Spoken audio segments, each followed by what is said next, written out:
You really can't miss it, can you? The way this sharing economy has just swept through our cities. No, it's everywhere. Shared bikes, people handing over keys for short-term stays, those co-working spaces buzzing. Hmm. It feels like it's really reshaping things.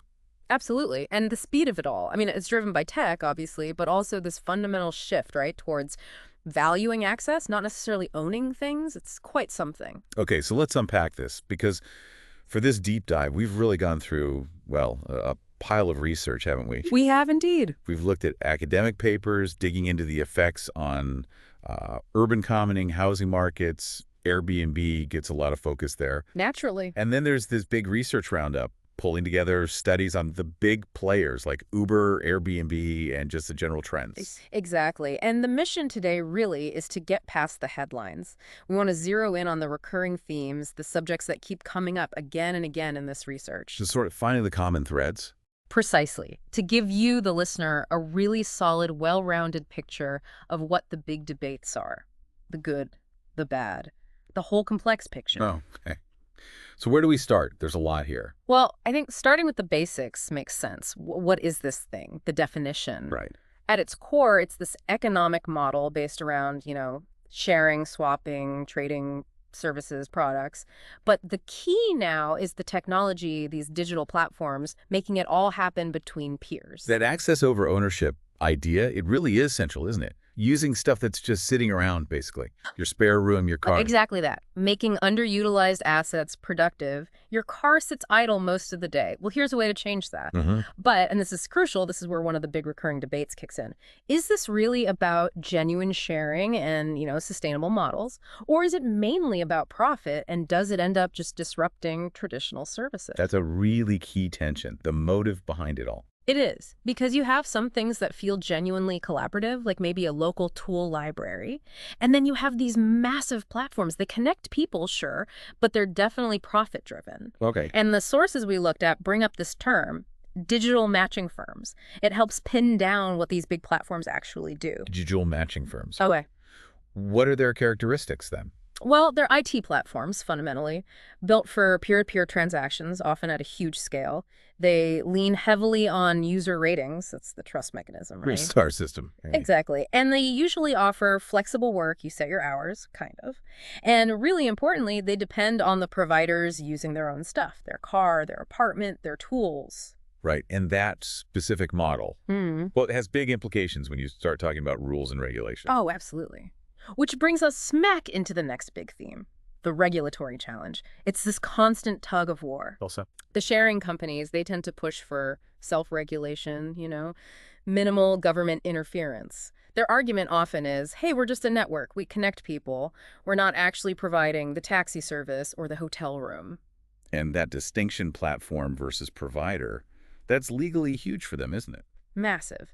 If they're just a platform, they can argue they don't need to follow all the rules that apply to, say, hotels or traditional taxi fleet. Like accessibility rules, for instance. Exactly. Things like disability laws, they can try to distance themselves. And it makes it really hard for cities to enforce consistent standards across the board. But the counter-argument, which also comes up a lot, is that many of these peers, they're not just doing this occasionally for pocket money. For some, it's basically a full-time job. Precisely. The line gets incredibly blurry. Is this person just sharing their asset, or are they running a business through the platform?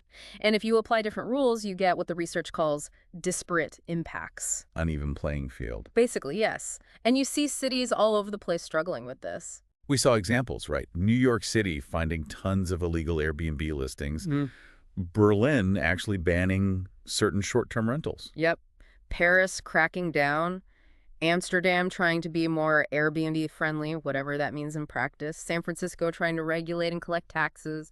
London went back and forth, and then you had places like Germany and parts of Canada banning Uber outright at times. It's messy. It really sounds like cities are playing catch-up. Yeah. Reacting rather than being proactive. That comes through strongly. And one source had this really interesting term, structural regulatory arbitrage. Okay, break that down.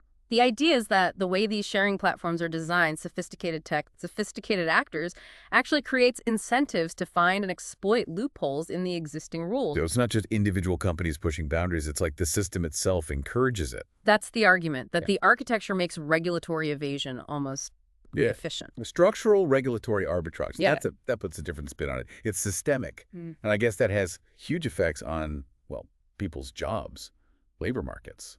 Absolutely. That's another massive recurring theme, the impact on labor. You constantly hear two sides of the story. Flexibility narrative. Right. Flexible work, be your own boss, earn extra income, great.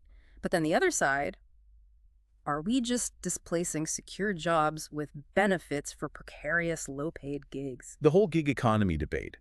Did the sources give a sense of how widespread this is? Yeah, there's data showing, a pretty significant chunk of people in the US and Europe have earned money this way.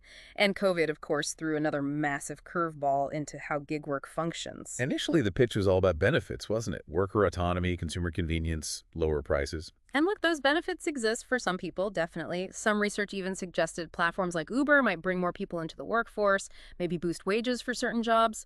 But the sources really dig into the other side, the unintended consequences. Okay, let's talk about those. Worker classification seems like a huge one. Contractor versus employee. It's fundamental. Platforms overwhelmingly classify workers as independent contractors, and that saves them a fortune on benefits, payroll taxes, compliance costs. Right. Some argue the whole business model kind of depends on that classification. This leads to on-demand employment, gig work, cloud work, but also this growing group of, well, precarious workers. Precarious. Yes. Yeah, that word really captures it. It's more than just no paid holidays. Much more. It's lack of security, no safety net. Hmm. And the research details some pretty tough working conditions that can emerge. Algorithmic management is key here. The algorithm is the boss. Essentially, yeah. And it often creates these huge information imbalances. You can argue with a human boss, maybe, but an algorithm. The rules can be opaque. They change constantly. There's no negotiation. Like not knowing how surge pricing works, exactly. No. Or getting job offers without all the details. Exactly, those informational asymmetries. Platforms use gamification, nudges, techniques to steer behavior. Some say it's not quite old-school Taylorism because there's some autonomy, but the research highlights the downsides. Overwork, burnout, exhaustion, because workers have so little bargaining power. And the rating systems add another layer of control. Definitely. High pressure, constant monitoring, potentially isolating too. And beyond the economics of it, there's also discrimination. Sadly, yes. That comes up repeatedly. Documented race-based discrimination is a serious issue on many platforms. And gender disparities, too. Women often earn less. Why? Maybe traditional roles influencing work choices, safety concerns, maybe fewer tasks available in certain sectors. We saw accounts from female delivery workers talking about low pay, feeling unsafe, indignities. They might rely on gig work more, but find themselves in an even tougher spot. It's just layer upon layer of complexity, isn't it? Okay, let's switch gears slightly, but stay with major impacts. Housing. Airbnb specifically. This is a huge flashpoint in cities. Oh, massive. The worry about short-term rentals, driving up housing costs, making places unaffordable for residents, even changing the social fabric of neighborhoods. It's intense. And the research tries to quantify this. Yeah, lots of studies look at this, often zip code by zip code, trying to isolate Airbnb's effect from other citywide trends. And what's the general finding? Does it hold up? Pretty consistently, yeah. The studies tend to find a positive link. More Airbnb listings in an area correlates with higher rents and higher house prices. Okay. One big study across 100 metro areas actually put a number on it, suggesting Airbnb growth explains a noticeable slice of the annual rise in rents and prices. So there's data behind the anecdotes. What's the mechanism? How does it actually work? The main explanation is pretty straightforward. Property owners shift housing units from the long-term rental market where residents live to the short-term market because it can be more profitable. If you assume housing supply can't just instantly increase, taking units out of the long-term pool makes the remaining ones more expensive. Simple supply and demand, basically. Though, interestingly, how many people own versus rent in an area seems to affect how strong this effect is. And one source linked Airbnb to exploiting existing issues in housing markets, like zoning. Yeah, that was interesting. The idea that existing government controls, like zoning for single-family homes or restricting commercial activity, combined with landowner control. Well, Airbnb provides a way to kind of sidestep some of that. How so? By facilitating short-term, Tourist-type stays in purely residential areas where maybe a hotel wouldn't be allowed or where long-term renting is the norm. It bends the rules, in a way. It's amazing how a tech platform can interact so directly with physical planning rules. But it's not all negative economically. Some sources mention positives. True, you do see studies mentioning potential upsides, job creation, maybe even boosting hotel employment somehow, more money for local cafes and shops serving tourists. That's part of the picture. But the overwhelming weight in the research we reviewed really seemed to focus on the negative housing impacts as a major recurring concern. So let's just recap those main negative housing impacts clearly. Okay. Number one, rising rents and house prices hitting affordability. Number two, accelerating gentrification. Short-term rentals can push out lower-income residents, change neighborhood character. We saw mentions of Chicago, Athens, Right. and then touched on less deeply, but still present, are questions about who actually benefits financially from hosting is wealth concentrating, and also potential discrimination against guests trying to book. So whether it's jobs or homes, the impacts are really uneven. Okay, one more area that came up, fintech lending. Peer-to-peer, that started with a lot of hype too, didn't it? Democratizing finance. It did, yeah. Especially after the 2008 crisis, these P2P lending platforms grew fast. The promise was better access to loans for borrowers, maybe better returns for ordinary people lending money, cut out the middleman. Again, the research points to some worrying trends for equality. Like who's actually doing the lending now? Exactly. Increasingly, it's not just individuals, it's big institutional players. Banks, hedge funds, pension funds, often using complex algorithms to trade loans that can push out the smaller retail lenders. And the platforms themselves. They've evolved. They're not just simple matchmakers anymore. They're doing all the loan assessment, the pricing. It's becoming less transparent for the individual lender. It's almost like re-intermediation. Middleman is back, just in a different form. And the D word again, discrimination. Unfortunately, yes. Evidence crops up here, too. Studies showing racial biases in who gets approved for loans and what interest rates they're offered. Really? Yeah, disparities affecting Black borrowers, hints of bias based on gender and race cues in applications, and this thing called familiarity bias, lenders tending to fund people who seem like them. Same ethnicity, gender, job, even location, which obviously disadvantages people outside those networks. Even having friends on the platform can impact your loan chances. Wow. So across labor, housing, finance,